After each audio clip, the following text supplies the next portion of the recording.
Alors, je vais me positionner sur une entité qui n'a pas de dossier encore créé. Voilà, donc qui est Optique SAS, un opticien, tout petit dossier. Donc, on va créer le dossier sur Audit France Cloud. Donc, je clique sur Nouveau. Et donc, je vais l'appeler Optique 31/12/2021. Voilà. Et ensuite, alors je peux mettre une date de début, donc on va dire j'ai démarré maintenant, et puis la date de fin, je vais dire que voilà, j'ai terminé le 31 août 2022. Préparateur, je vais indiquer que c'est moi-même, et puis je vais mettre en réviseur Monsieur Laurence. Donc bien sûr, les collaborateurs étant enregistrés dans l'interface du cloud, je peux aller directement chercher, et puis là, donc je peux mettre une petite description. Et on peut aussi greffer des budgets d'heures, des budgets d'honoraires. On a un outil qui s'appelle Time, qui vous permet de gérer en transverse pour le pôle audit et les heures et les temps et les honoraires. Hop, voilà. Donc je clique sur enregistrer. Et donc mon dossier va s'ouvrir dans un autre onglet. Je vais en profiter simplement pour couper la webcam.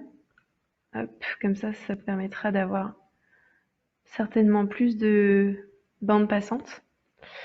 Voilà, donc j'arrive sur mon dossier. Donc vous avez des petites propriétés de mission ici. Donc le nom d'exploitation est récupéré directement de ma fiche entité à partir du cloud. Ma date de fin d'exercice peut être modifiable ici. Et puis là, je peux indiquer différentes périodicités de balance si jamais c'est nécessaire. Généralement, en audit, vous êtes plutôt sur de l'annuel. Et là, donc, j'ai la possibilité d'indiquer à quel niveau j'en suis dans la mission. Donc, l'interface, oups, j'ai cliqué un peu trop vite. Ah non, à moins qu'il se soit, voilà, il s'est réactualisé. Donc, l'interface de démarrage se présente comme celle-ci. En fait, je suis dans la partie documents. Dans laquelle j'ai différentes phases. Donc j'ai 4 phases principales. Ensuite j'ai le dossier permanent, donc une arborescence de DP qui est proposée. Et puis la partie consolidation qui est une partie séparée qui est activée ou non en fonction de ce que vous modifiez dans l'optimiseur. Faire du glisser-déposer.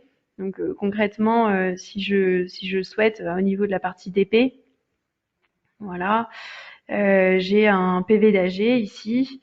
Je vais pouvoir le glisser dans la partie enseignement juridique. Et en fait, j'ai un espace réservé pour pour ces PV. Hop. Mais je peux aussi glisser directement dans le répertoire et il me le positionnera à la fin. D'accord? Donc là, j'avais un espace réservé pour les PV. Hop, là, je peux lui dire, je veux que tu me le glisses dans le répertoire et après, il va le positionner à la fin. Voilà, donc ce qui est très pratique aussi, c'est qu'à partir de là, donc le document PDF par exemple va s'ouvrir dans l'interface du cloud. Hop, et je peux ajouter des annotations. Donc là, je peux ajouter une petite note, je peux ajouter un lien vers un document. Hop, voilà, ok. Et donc avoir les informations, le lien et mon petit commentaire avec la personne qui l'a fait à la date précise, voilà, d'annotation. Je reviens en arrière. Surtout n'hésitez pas, hein, si vous avez des questions. Je reviens au niveau du DP pour vous montrer la partie signature, puisque bien entendu c'est très important de pouvoir signer.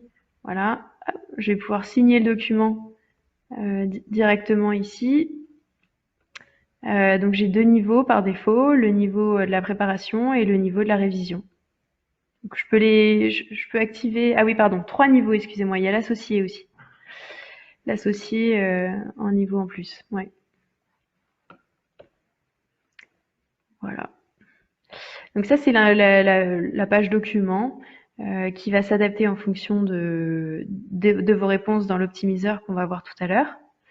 Ensuite, on a l'onglet données dans lequel vous allez pouvoir importer la balance et si vous le souhaitez, vous pouvez aussi importer les transactions au format CSV.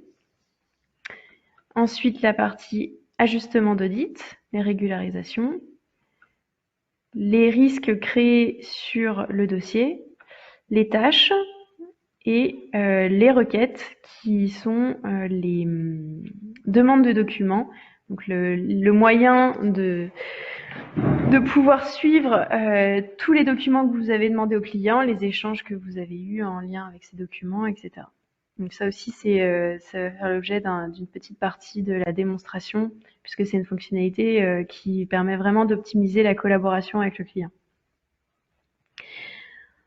Donc je passe désormais au contenu, bien sûr en allant sur la forme de temps en temps, puisque vous êtes en pleine découverte de la solution, donc forcément, si voilà, j'ouvre un questionnaire pour commencer, vous pouvez voir que le format est assez intuitif et très facile d'utilisation pour un collaborateur, puisque là, donc, en fait, il n'y a pas vraiment d'option. Soit il laisse vide, c'est un questionnaire technique, soit il répond pas à la question, soit il dit, bah en fait, non, j'ai pas d'expert comptable sur le dossier, donc je masque. Et s'il veut revenir en arrière, hop, voilà. Vous avez la possibilité de mettre des annotations et des tâches sur chacune des réponses. Et puis, bien sûr, ici, on ira à la fin signer tout le document en entier. Je suis pas obligée de signer chacune des questions. C'est un paramétrage qu'on a mis en place, mais vous le verrez sur les autres questionnaires, on peut signer chacune des questions indépendamment. Les petites loupiottes ici vous permettront d'avoir un guide à la réponse à la question. Donc quelquefois ils sont présents et ça peut être assez pratique de pouvoir les consulter. Donc ce que je vais faire, je vais laisser le contenu expert comptable.